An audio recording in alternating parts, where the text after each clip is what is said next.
নামাজের হিসাব হবে, অথচ নামাজের ব্যাপারে আমরা এত তুচ্ছ তাচ্ছিল্য, এটারে কোনো গ্রহণযোগ্যই মনে করি না। যুবক ভাই, অথচ তোমার বোঝা আমার বোঝা দরকার। পৃথিবীতে যত ইবাদত আছে, যত আমল আছে, যত বিধিবিধান আছে, সবগুলা আল্লাহ জমিনে পাঠাইছে। বলুন কোথায় পাঠাইছে? নবীর কাছে জমিনে পাঠাইছে। যত ইবাদত আছে সব ইবাদত জমিনে পাঠাইছে।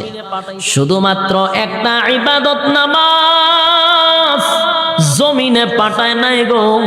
এই নামাজটা আমার নবীরে সাত আসমান টপকাইয়া, সিদরাতুল মুনতাহা টপকাইয়া, আরশে আজিমে নিয়া বন্ধুরে বন্ধু নামাজ হাদিয়া দিছে।